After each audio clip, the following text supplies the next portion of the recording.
اعوذ باللہ من الشیطان الرجیم بسم اللہ الرحمن الرحیم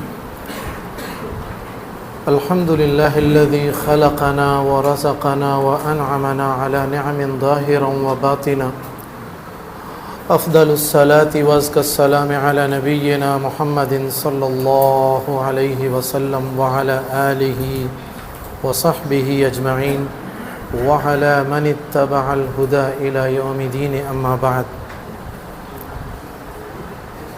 تمام تر کبریائی، بڑائی، اچھے کلمات خالق کائنات کے لیے، رازق کائنات کے لیے، جس کے بغیر نہ تو آج تک کسی کی بنی اور نہ ہی قیامت تک بن سکے گی۔ بے شمار سلام رسول اللہ صلی اللہ علیہ وسلم کے وجود مزکیٰ پر، جنہیں تمام جہانوں کے رب نے تمام جہانوں کے لیے رحمت بنایا، اور وہ تمام خوبصورت وجود جنہیں اللہ تعالیٰ نے حبیب کائنات، محبوب کائنات صلی اللہ علیہ وسلم کی صحبت کے لیے منتخب کیا، رضی اللہ عنہم ورضوا عنہ۔ جتنے بھی اچھے کام ہیں وہ سب اللہ کی توفیق سے پایہ تکمیل تک پہنچتے ہیں۔ آج جو ہم یہاں پر اس خیر کے لیے بیٹھے ہیں، یہ اللہ تعالیٰ کی توفیق سے ہی ممکن ہوا ہے، اور اللہ کی توفیق سے ہی ہم یہ 3 دن انشاءاللہ العزیز اپنے مطلوبہ اہداف حاصل کریں گے۔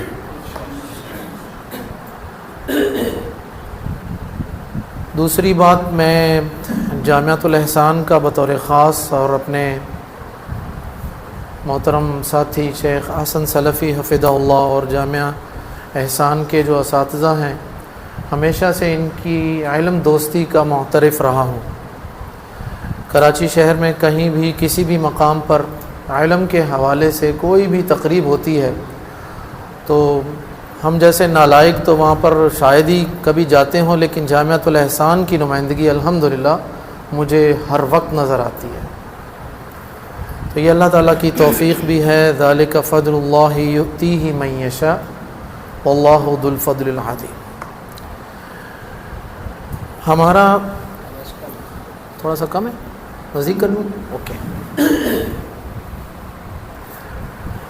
ہم نے یہاں 3 دنوں میں جو کچھ کرنا ہے اس کی تفصیل میں بھی آپ لوگوں کے سامنے گوش و گزار کرتا ہوں۔ یہ کام صرف 3 دنوں میں ختم نہیں ہوگا، بلکہ یہ 3 دن کے بعد بھی جاری رہے گا، لیکن میں آپ لوگوں کے ساتھ 3 دن رہوں گا۔ اس کے بعد انشاءاللہ ہفتہ 10 دن کے بعد پھر میں 1 دن آؤں گا، جو ہماری ایک فائنل سیٹنگ ہوگی انشاءاللہ۔ اس میں ہم جو کچھ ہم نے سیکھا ہوگا اس کو ہم عملی طور پر بھی اپنے سامنے رکھیں گے، تاکہ ہمارا جو کچھ ہم علمی طور پر، نظری طور پر پڑھیں، اس کو عملی طور پر بھی ہم اختیار کر سکیں۔ ہمیں کہیں کسی بھی مقام پر اس کا عملی مظاہرہ کرنا پڑ جائے تو ہمارے لیے کوئی مشکل نہ ہو۔ تو جو کچھ ہم نے 3 دنوں میں کرنا ہے، اس سے پہلے ایک چھوٹی سی بات جو مجھے کہنی ہے۔ ہمارے لیے سب سے زیادہ مشکل کام یا امتحان کا لمحہ پتہ ہے کب ہوتا ہے؟ جب ہمارے سامنے اساتذہ بٹھا دیے جائیں اور کہہ دیا جائے کہ بات کرو۔ تو میں تو اپنے طور پر ایسی کوئی تیاری کر کے ہی نہیں آیا تھا کہ میرے سامنے اساتذہ بیٹھیں گے اور پھر مجھے بات کرنا پڑے گی۔ تو بہرحال یہ میرا ایک امتحان بھی ہے، اور مجھے امید ہے کہ میں اس میں نمبر لینے میں کامیاب بھی ہو جاؤں گا اور پاس بھی ہو جاؤں گا انشاءاللہ۔ ویسے تو پوری زندگی امتحان ہی ہے۔ دیکھیے میرے قابل احترام سامعین اور سامعات، اللہ تعالیٰ مجھے اور آپ سب کو دونوں جہاں کی عافیت عطا کرے۔ مقالہ، جسے ہم عربی میں بحث کہتے ہیں، انگلش میں اسائنمنٹ کہتے ہیں، کیسے لکھا جائے، یہ ہماری ان 3 روزہ نشست کا ایک عنوان ہے۔ اس سے پہلے کہ میں اس پر باقاعدہ اپنی گفتگو کا آغاز کروں، کچھ تمہیدی باتیں میں آپ لوگوں کے سامنے رکھنا چاہتا ہوں، اور وہ تمہیدی باتیں بہت ضروری ہیں، ہمارے لیے بنیاد بنے گی انشاءاللہ العزیز۔ دیکھیں، مقالہ کیسے لکھا جائے گا یہ تو بات کی بات ہے، لیکن سب سے پہلے ہمیں یہ سمجھنا ہے کہ ہمارے سامنے یہ مختلف علوم اور فنون پر جو کتابیں مدون شدہ حالت میں موجود ہیں، یہ اس مرحلے تک کیسے پہنچی۔ آپ نیچے لائبریری میں جائیے، الحمدللہ مکتبے میں بیسیوں سینکڑوں کتابیں آپ کے پاس موجود ہیں۔ کیا یہ کتابیں ایسے ہی ہمارے سامنے آ گئی، یا ان کے پیچھے بہت کچھ ہے جو ہمیں جاننا چاہیے؟ یہ تصنیف و تالیف کا ایک ثقافتی تاریخی پس منظر ہے جس پر میں آپ کے سامنے بات کروں گا۔ کوئی بھی علم ہو، تفسیر ہو، حدیث ہو، فقہ ہو، عربی زبان کا کوئی علم ہو، تاریخ، عقیدہ، کوئی بھی علم ہو، وہ تدوینی طور پر کچھ مراحل سے گزرا ہے۔ یکدم ہمارے سامنے یہ سچویشن، یہ صورتحال ہمارے سامنے نہیں آئی ہے، کچھ مراحل تھے جن سے گزر کر یہ ہمارے پاس کتابیں اور یہ علوم۔ آج ہم نحو کی کتاب اٹھاتے ہیں، عقیدے کی کتاب اٹھاتے ہیں، اصول حدیث کی کتاب اٹھائی، کوئی بھی کتاب اٹھاتے ہیں تو معلومات مرتب انداز سے، منظم انداز سے، بڑے خوبصورت طریقے سے ہمارے سامنے موجود ہوتی ہیں۔ ہمیں سمجھنے میں، سمجھانے میں بہت آسانی ہو گئی۔ ہمارے اسلاف رحمہم اللہ جس زمانے میں فوٹو اسٹیٹ مشینیں نہیں ہوتی تھیں، پرنٹنگ مشینیں نہیں ہوتی تھیں، اس زمانے میں بغداد میں ایک اردو بازار ہوا کرتا تھا، وہاں انسانی فوٹو اسٹیٹ مشین ہوتی تھی۔ یہ کتاب جو ہے نا، یہ والی، یہ میں لے کر اردو بازار گیا، وہاں لائن سے کتاب دکانیں ہوتی تھی، تقریباً کوئی 40-45 کے قریب، وہاں نساخ بیٹھے ہوتے تھے، کتاب لکھنے والے۔ میں گیا جی، میں نے کہا جی یہ کتاب آپ نے اس کی ایک نسخہ مجھے تیار کر کے دینا جی۔ حضرت کتنے کا تیار کر کے دیں گے؟ 10 درہم میں۔ کتنے دن لگیں گے؟ 20 دن بعد آئیے گا۔ انہوں نے مجھ سے میری کتاب لے لی اور میرا نسخہ تیار کر دیا۔ 20 دن کے بعد انہوں نے ہاتھ سے وہ پورے کا پورا نسخہ جو تھا وہ نقل کر کے مجھے دے دیا۔ ہمارے اسلاف رحمہم اللہ نے علم کے حوالے سے جو تاریخ ہمیں دی ہے وہ بڑی قابل فخر تاریخ ہے۔ دنیا کے کسی مذہب، کسی دین کے پاس اتنا قابل فخر ورثہ نہیں ہے جو ہمارے پاس ہے۔ المیہ یہ ہے کہ ہم اس سے لا علم ہیں، یا کما حق ہو ہم ان کے بارے میں جانتے نہیں ہیں اور جاننا بھی نہیں چاہتے ہیں۔ میں اس پر انشاءاللہ تفصیل سے بات کروں گا آگے چل کر۔ تو آئیے سب سے پہلے ہم یہ جانتے ہیں کہ یہ جو علوم اور فنون، میں ان اصطلاحات پر بھی باتیں کروں گا ابھی، یہ جتنے بھی موضوعات ہیں، دینی موضوعات، ہم مزید آسان کر لیتے ہیں سمجھنے کے لیے۔ یہ جو دینی موضوعات ہیں، ان میں یہ معلومات جو مرتب شدہ حالت میں ہمارے سامنے ہیں، یہ کیسے آئیں؟ اس کی بڑی خوبصورت تاریخ ہے، ویسے تو بڑی تفصیل ہے، لیکن میں آپ کے سامنے بڑے مختصر انداز میں یہ بات سامنے آپ کے رکھوں گا۔ اور مجھے امید نہیں ہے، یقین ہے اس بات کا کہ میرے مدارس کے طلبہ، یونیورسٹی اور کالجز کے طلبہ سے کہیں زیادہ ذہین ہوتے ہیں۔ میں مدرسے میں بھی پڑھا رہا ہوں، یونیورسٹی میں بھی پڑھا رہا ہوں۔ جتنے طلبہ مدارس سے جاتے ہیں یونیورسٹیز میں ہمارے ڈپارٹمنٹ کے، وہ کمال کر دیتے ہیں، اور جو ڈائریکٹ آتے ہیں وہ صرف کمال کرتے ہیں۔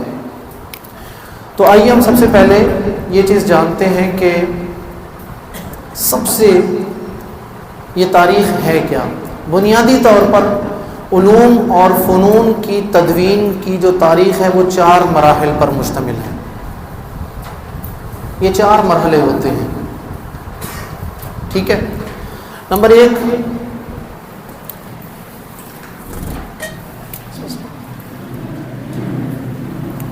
میری رائٹنگ بھلا جیسی بھی ہو فیس کر لیجیے گا، مجھے خطاط نہیں ہوں، اتنا اچھا لکھنا نہیں آتا، لیکن کوشش کروں گا کہ صاف لکھ سکوں۔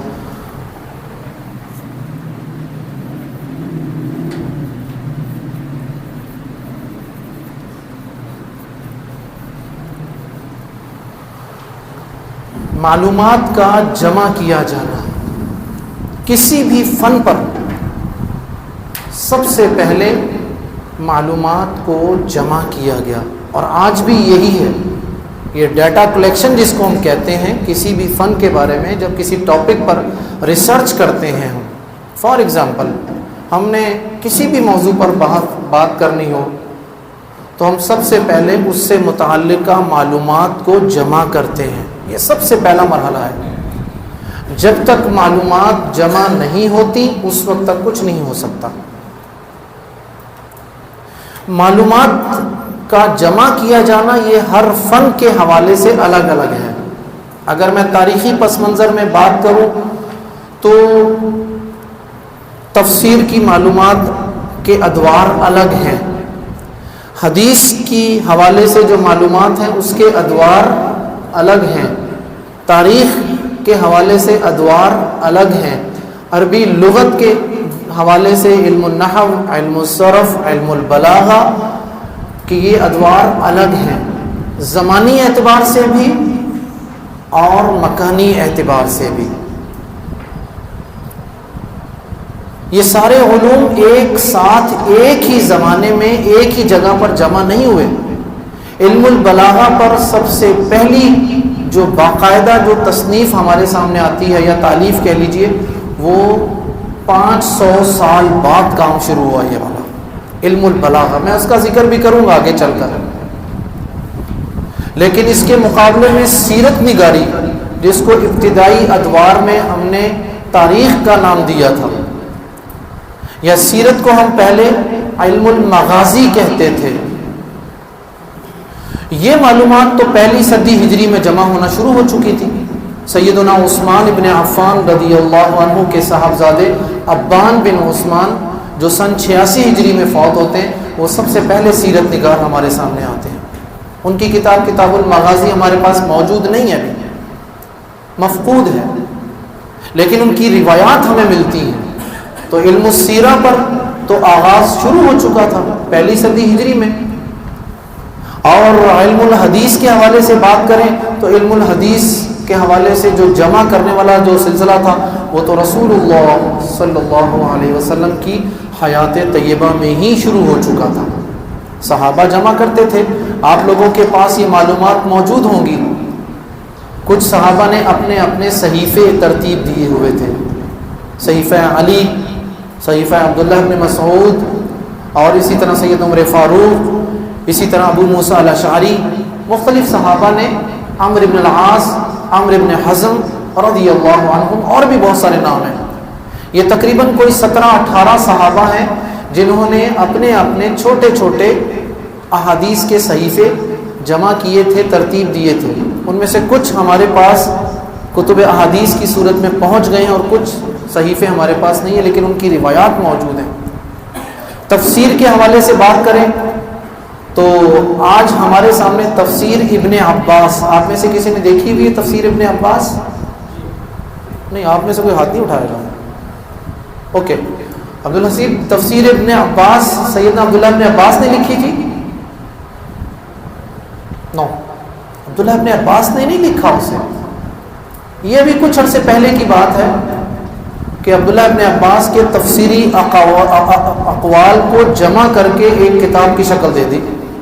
سیدنا مجاہد رحمہ اللہ، ان کے تفسیری اقوال کو جمع کر دیا گیا۔ سیدنا اکرمہ، ان کے تفسیری اقوال کو جمع کر دیا گیا، ٹھیک ہے۔ خلفائے راشدین کے تفسیری اقوال کو جمع کر دیا گیا۔ تفسیر عائشہ، سیدہ عائشہ ہماری ماں، ان کے تفسیری اقوال کو جمع کر کے ایک کتاب بنا دی گئی تفسیر عائشہ کے نام سے۔ اس سے یہ چیز سمجھ میں آئی کہ معلومات کو جمع کرنے والا جو سلسلہ ہے وہ کسی نہ کسی صورت میں ابھی تک جاری ہے۔ سیدہ عائشہ رضی اللہ عنہا ہماری ماں، صدیقہ، طاہرہ، مطہرہ، ان کے تفسیری اقوال مختلف کتابوں میں، کتب تفاسیر میں، احادیث میں، سیرت میں بکھرے ہوئے تھے۔ یہ ابھی 7-8 سال پہلے جامعۃ الامام کے ایک استاد نے ان سارے اقوال کو جمع کر کے ایک بنا دیا، تفسیر بنا دی، اس کا نام رکھ دیا تفسیر عائشہ۔ یعنی معلومات کو جمع کرنے والا جو سلسلہ تھا وہ پہلی صدی ہجری سے شروع ہوا تھا، ابھی تک چل رہا ہے۔ تو سب سے پہلا کام کون سا ہوگا؟ معلومات کو جمع کرنا۔ اس کی ہم عملی طور پر تدریب بھی کریں گے انشاءاللہ۔ کل یہ ہماری باری آئے گی اس پر کہ معلومات کو باقاعدہ ہم نے جمع کرنا ہے کسی بھی ایک موضوع پر، اور بڑا دلچسپ کام ہے یہ۔ میری کوشش ہوگی کہ اس میں آپ کو معلومات کو جمع کرنے کے حوالے سے آپ کو کتابوں سے جوڑوں، اور آپ لوگ مجھے امید ہے کہ انشاءاللہ العزیز براہ راست کتابوں سے انسلاک کرتے ہوئے کتابوں سے سیکھیں گے۔ مجھ جیسا نالائق جو ہے نا موبائل سے بہت فائدہ اٹھاتا ہے، موبائل پر سافٹ ویئرز، اپلیکیشنز، وہاں سے کام چلا لیتا ہے۔ جب مجھے عملی طور پر وہ معلومات کتاب میں تلاش کرنا پڑتی ہیں تو مجھے تو ملتی نہیں ہے، لیکن مجھے امید ہے کہ آپ لوگ تلاش کر لیں گے انشاءاللہ العزیز۔ تو آپ مجھ سے سبق سیکھیے گا، موبائل اپلیکیشن سافٹ ویئر سے ہٹ کر براہ راست کتابوں کے ساتھ جڑیے گا، تبھی معلومات جمع ہونے میں اور جمع کرنے میں مزہ آئے گا۔ یہ ہو گیا سب سے پہلا مرحلہ۔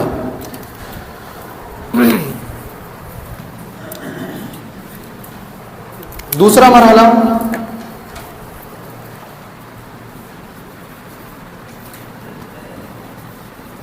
جمع شدہ معلومات کو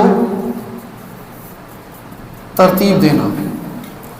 جو معلومات ہم نے جمع کی ہوئی ہیں، اب ان معلومات کو ہم اپنے اعتبار سے ترتیب دیں گے۔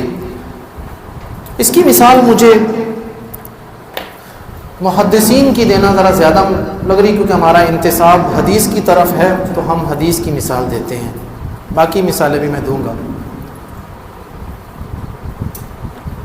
ہر محدث کا اپنا ایک مخصوص فقہی منہج ہے، حدیثی منہج ہے۔ ہمارے ایک اسکالر ہیں، انہوں نے 6 کتابیں لکھی، جن میں سے کچھ کتابیں شاید آپ لوگوں سے نظر سے گزری بھی ہوں گی۔ المدخل الی سنن ابی داؤد، المدخل الی سنن النسائی، المدخل الی سنن ابن ماجہ، المدخل الی جامع الترمذی۔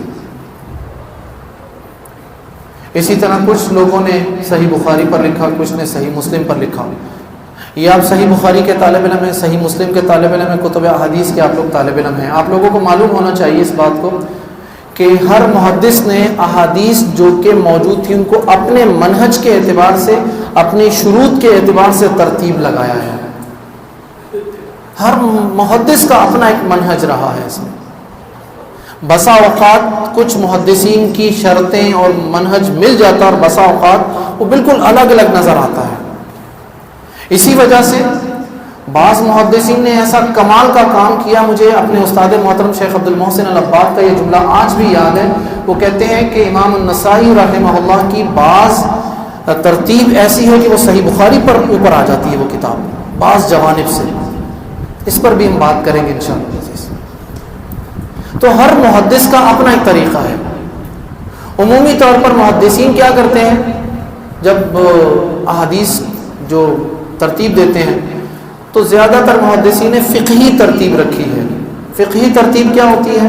کتاب الطہارہ، پھر کتاب الصلاۃ، پھر کتاب الصوم، کتاب الزکوٰۃ، کتاب الحج، اس طرح چلتے ہیں۔ عبادات ختم ہو جاتی ہیں، پھر معاملات والے معاملات شروع ہو جاتے ہیں۔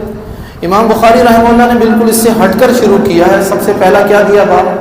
کتاب بدء الوحی۔ امام صحیح بخاری میں آپ کو کتاب الطہارہ نہیں ملے گا، آپ کو اس عنوان سے آپ کو کتاب الطہارہ نہیں ملے گا۔ آپ کو کیا چیز ملے گی؟ کتاب الوضو، کتاب الغسل، کتاب الحیض، کتاب التیمم، کتاب الحیض۔ یہ آپ کو طہارت کے تحت یہ 4 آپ کو ٹاپکس ملیں گے اس میں۔ باقی محدثین نے اس کو کیا کیا؟ کتاب الطہارہ کے تحت لکھ دیا۔ امام مسلم رحمہ اللہ کی میں فقاہت پر یقین کریں، میری عقل تسلیم نہیں کرتی، رحمہ اللہ وغفر اللہ لہ کی ذہانت پر اور فقاہت پر۔ آج آپ کے سامنے جو صحیح مسلم موجود ہے، امام مسلم رحمہ اللہ نے تبویب نہیں لکھی تھی اس کی، شیخ ایسا ہی ہے، تبویب نہیں تھی اس میں، انہوں نے صرف احادیث جمع کی تھی، لیکن ایسی لاجواب اور ایسی باکمال منطقی ترتیب ہے کہ انسانی عقل دنگ رہ جاتی ہے، حسن ترتیب زبردست۔ اسی لیے کتنے محدثین جو کہتے ہیں کہ حسن ترتیب کے اعتبار سے صحیح مسلم افوق علی صحیح البخاری، حسن ترتیب کے اعتبار سے، حالانکہ انہوں نے تبویب تو دی نہیں، تبویب تو اب آ کر ہمارے سامنے بات کے یا اواخر میں آ کر ہوا ہے سارا کام۔ سیرت پر آ جائیے، سیرت کی معلومات بکھری ہوئی تھی، ابتدائی دور میں سیرت کو ہم کیا نام دیتے تھے؟ مغازی۔ سیرت کا شروع میں یہ نام نہیں تھا، کیا نام تھا اس کا؟ مغازی۔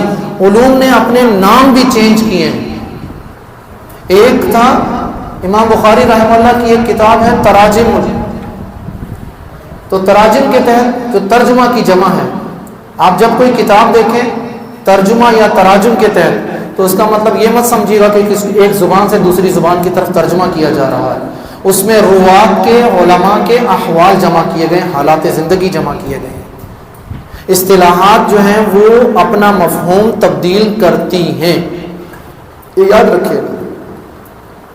بے شمار علوم القرآن پر اتنی اصطلاحات نے مفہوم چینج کیا ہے، جس پر ہم انشاءاللہ العزیز آگے چل کر جب اس کی تدریبی کیفیت ہوگی اس پر بات کریں گے۔ تو دوسرا مرحلہ کیا ہوگا کہ معلومات ہم نے جو جمع کر لی اس کو ہم ترتیب لگائیں گے، ہر شخص اپنی مقررہ اہداف کے مطابق ترتیب لگاتا ہے۔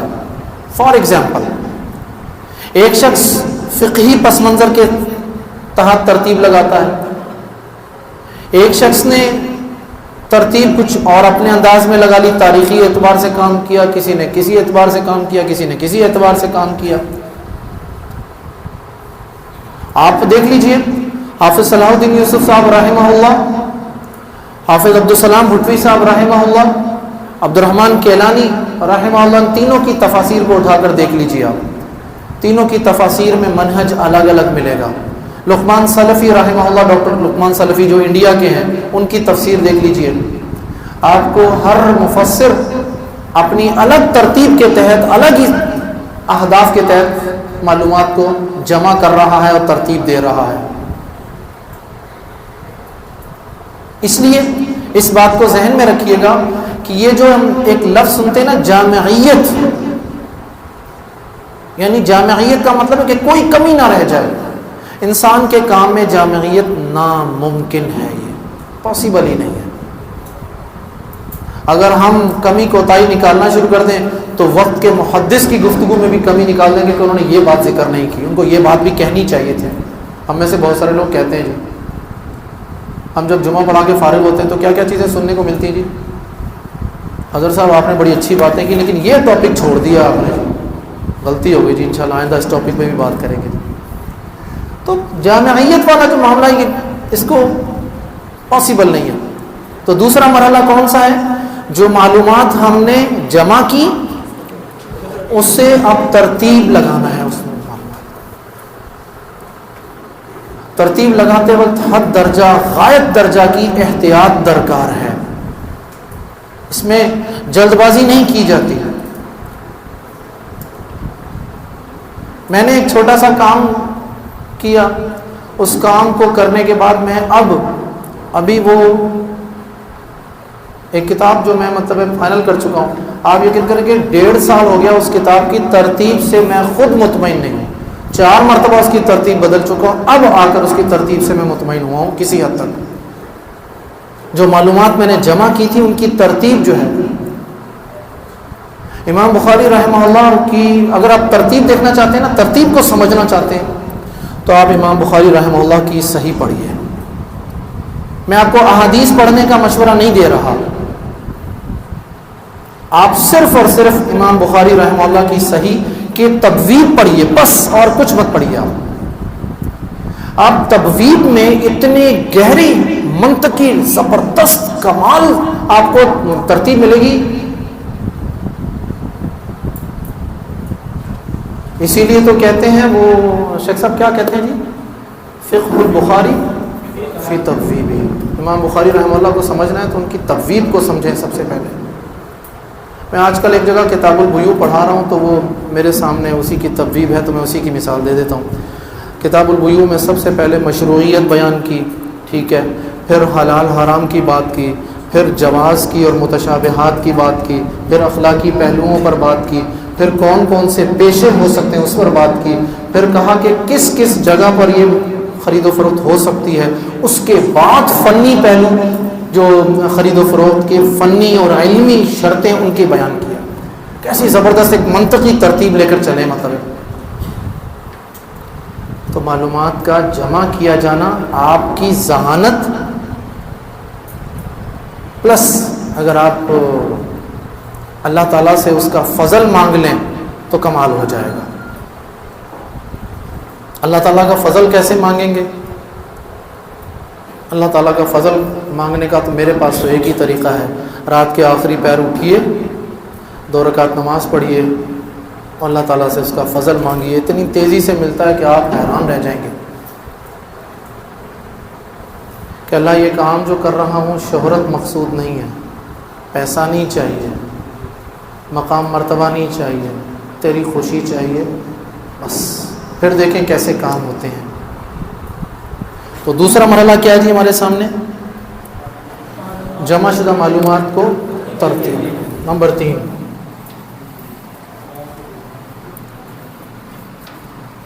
مرتب شدہ معلومات کی تصحیح و تنقیح. جو معلومات ہم نے جمع کی تھی، جن معلومات کو ترتیب لگا لیا، اب ان معلومات کی تصحیح کرنی ہے، کریکشن. اس لیے ایک اچھا محقق، اچھا مقالہ نگار خالی الذہن ہو کر کام کرتا ہے. وہ پہلے سے اپنے ذہن میں یہ چیزیں نہیں بناتا کہ یار یہ چیز تو صحیح نہیں ہے، اس کو تو چھوڑ دو، یہ چیز تو ضعیف ہے، اس کو تو سائڈ میں کر دو یار. وہ اپنی ضرورت کی معلوم بس جو ایسا نہیں کرتا. اس کو اپنے ٹاپک سے ریلیٹڈ جتنی چیزیں مل رہی ہوتی ہیں وہ سب جمع کرتا ہے. میں تاریخ پر ایک جگہ، یہاں ایک انسٹیٹیوٹ ہے رول ماڈل، وہاں پر میں نے 5-6 سال پہلے تاریخ پر کچھ لیکچرز دیے. تو مجھے جو روایات جمع کرنی، یقین کریں بسا اوقات روایات ایسی بھی ملتی تھی جس میں صراحت کے ساتھ سب و شتم اور گالیاں ہوتی تھیں. پڑھنے سے پہلے بھی اعوذ باللہ من الشیطان الرجیم معوذتین پڑھنا پڑتا تھا، اور ان روایات کو پڑھنے کے بعد بھی معوذتین پڑھنا پڑتا تھا. اللہ تعالیٰ اس کے شر سے ہمیں بچائے. لیکن ایک محقق جو ہوتا ہے، ایک مقالہ نگار، وہ کسی چیز کو پہلے مرحلے میں، دوسرے مرحلے میں اگنور نہیں کرتا، چھوڑتا نہیں ہے، بلکہ اپنے پاس ضرور لے کر آتا ہے. اس لیے کہ تیسرا جو مرحلہ ہمارا ہے وہ ان معلومات کی تصحیح اور تنقیح کا ہے. تصحیح، صححہ یصحح تصحیحا، نقح ینقح تنقیحا، یعنی اس کو پاک کرنا، صاف کرنا، کلیئر کرنا، اس میں سے جو غلط چیزیں ہیں ان کو ہٹا کے سائڈ میں کر دینا. امام ناصر الدین البانی رحمہ اللہ نے کیا کیا تھا سنن اربعہ کے ساتھ؟ کیا کیا تھا؟ صحیح سنن ابی داؤد، ضعیف سنن ابی داؤد. اب یہ جملہ بھی میں کہتا چلوں، ضروری نہیں کہ امام ناصر الدین البانی رحمہ اللہ کی جو تحقیق ہے وہ 100% حتمی ہی ہوگی. ان کے اپنے مراجعات موجود ہیں، ان کی تحقیق پر محاکمات بھی موجود ہیں. اسی طرح ہمارے پاکستان میں زبیر علی زئی رحمہ اللہ تھے، کوئی ضروری نہیں کہ ان کی تحقیق حتمی اور قطعی ہو، اس پر بھی محاکمہ ہوا، ان کے بھی اقوال میں کئی ایسی چیزیں ملی. چونکہ بحیثیت انسان امام مالک رحمہ اللہ کا وہ قول یاد رکھیے گا، ہر شخص کی بات کو قبول کیا جا سکتا ہے اور رد کیا جا سکتا ہے الا صاحب هذا القبر. رسول اللہ صلی اللہ علیہ وسلم کی قبر مبارک کی طرف اشارہ کر کے کیا کہتے ہیں کہ ان کے علاوہ، اس خوبصورت وجود کے علاوہ اس دنیا میں ہر شخص کی بات کو قبول کیا جا سکتا ہے اور رد کیا جا سکتا ہے. لہذا اس میں نہ تو ہمیں جذباتی ہونے کی ضرورت ہے نہ شخصیت پرست ہونے کی ضرورت ہے۔ تو معلومات کی تصحیح اور تنقیح والا عمل جو ہے وہ جاری ہے۔ کیسے جاری ہے؟ حدیثیں کس دور میں جمع کی گئی تھی؟ امام ابو داؤد سلیمان بن اشعث السجستانی رحمہ اللہ کس دور میں پیدا ہوئے تھے؟ وہ 3 صدی ہجری 4 صدی ہجری۔ ناصر الدین البانی رحمہ اللہ کس دور کے ہیں؟ ابھی۔ تو تصحیح اور تنقیح کا عمل اس دور سے شروع ہوا تھا، یہ بھی جاری ہے۔ ابھی میں اس پر بھی بات کروں گا۔ ایک سوال آپ لوگوں کو مجھ سے کرنا چاہیے کہ یہ سارے عمل جب جاری رہے ہیں ایک ساتھ تو پھر یہ جو ہمارے سامنے اس کی کیا حیثیت ہے، اس پر بھی میں بات کروں گا۔ یہ چوتھا مرحلہ تھا ہمارا کہ جو معلومات ہم نے جمع کی، جن کو ترتیب لگایا، اسے تصحیح اور تنقیح اور